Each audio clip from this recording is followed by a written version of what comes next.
My name is Shakera Raygoza, and this is my husband, Juan Raygoza, and we're with Terra Preta farm in Edinburg, Texas. So yeah, we are an urban farm. We are within the city limits on 20 acres of land. We are organic certified for maybe 8 years? Yes, since 2014. Yeah. And before then, we were certified naturally grown.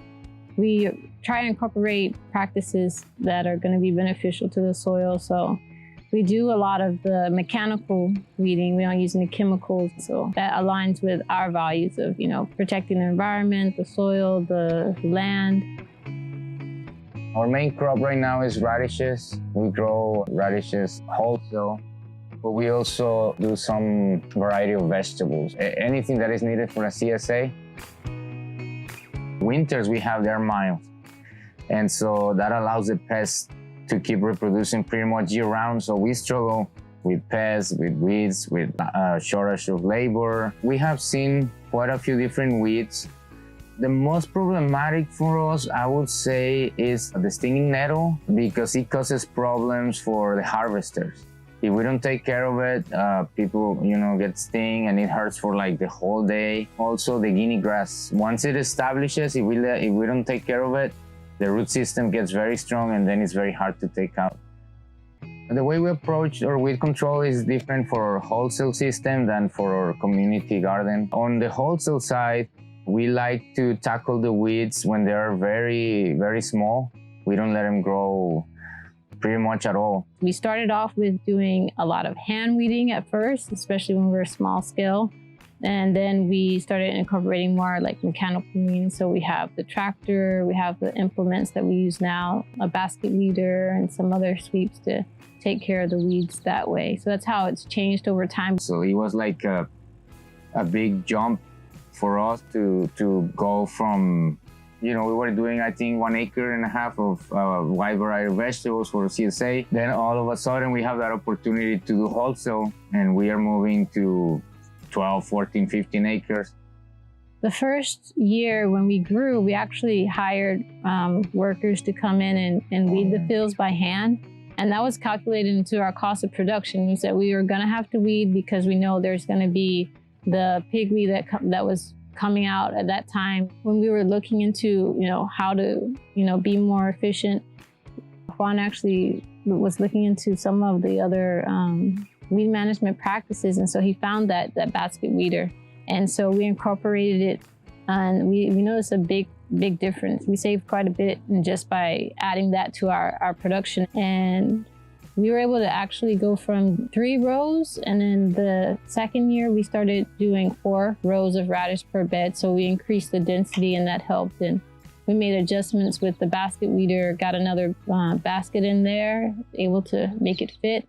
And still, produce more and cut down on weed. When we are doing wholesale or even for the small scale, we kind of base our row spacing on weed management because we say, okay, well, we can fit the hoe between these carrots, so we're going to space them at this point. That way we can go through with the implement set for that distance. Another thing with weed management is actually investing maybe in a good seeder or having your bed straight. We start wrapping up our season around mid-May.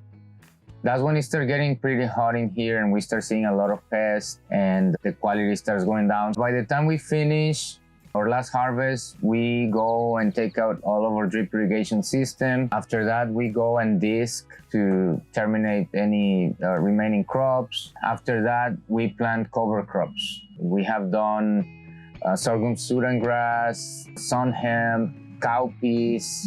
During the downtime, which is the summer, our cover crop pretty much keeps the weeds under control. We always plant our cover crop very thick to not allow space for the weeds. Also, Sudan grass grows very fast, grows very tall, so it's gonna shade all the other weeds, and so it gives us pretty good control during the downtime.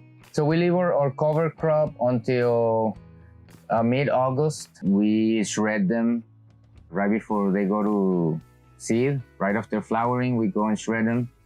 We leave them on the ground for about 2 months, trying to have the strong sun decompose organic matter. And if there is a lot of residue that didn't decompose, or for any reason we didn't get in time to shred it or terminate or cover crop, then on that year we plowed the organic matter about 10 inches deep. We need to do that in order for our seeder to work properly. Then after that, we start making our beds again. Every year we add compost and we add chicken manure. And reason why is because our crop rotation is basically just a radish, cover crop. Radish, cover crop. We still see some weeds popping up during the fall and winter. And that one, we control it just by being on top of them. We don't let them grow. On the wholesale side, if we let the weeds grow, that's going to be a big issue for the harvesting crew. And it might really, really slow them down, and the price will go really high. So we need to be on top of the weeds right there. What we use is a basket weeder. We have a Kubota L245H, which is an older tractor that has a higher distance between the soil and the engine block. So when we cultivate with the basket weeders, we're getting the top, and then at the same time, in between the beds, we're using a sweep that is getting the weeds there. So it's been a game changer, that basket weeder, but you need to use it when the weeds are small. And for us, that works very well. It saves us a lot of time and money, because we can do 1 acre in, I would say, 2 to 3 hours. So you have to still go slow, but it controls, like, I would say, 85% of the weeds. For the small-scale garden, we grow over 40 different crops. So we do try to rotate each year. So for example, if we grew cucumbers or squash in one bed, we'll try and next put in some greens like brassica or lettuce. Our wholesale is mostly radish. So it's a shorter crop, so we can't let the weeds get too high. Small-scale production have a little more tolerance, but it also depends on the crop. And the market garden, we also try to take care of them, but there's more time to get to them. So we use mostly tools for hoeing or hand weeding to get to those. One that we have been using from the very beginning is the wheel hoe. Compared with hand weeding, you get the wheel hoe and you can do the bed in 1/3 of the time. So for the small garden, we use the wheel hoe. We use a stirrup hoe.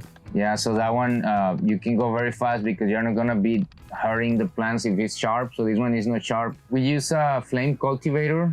That one is also very helpful.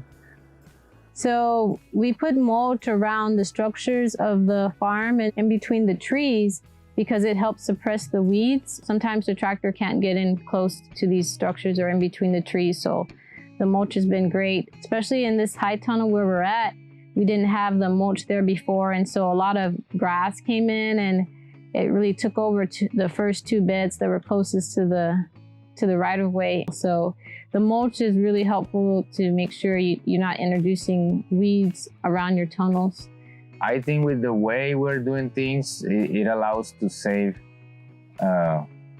quite a bit of money on weeding, because we have the right equipment. And because we stay on top of the weeds. Otherwise, well, the financial side will be a different story.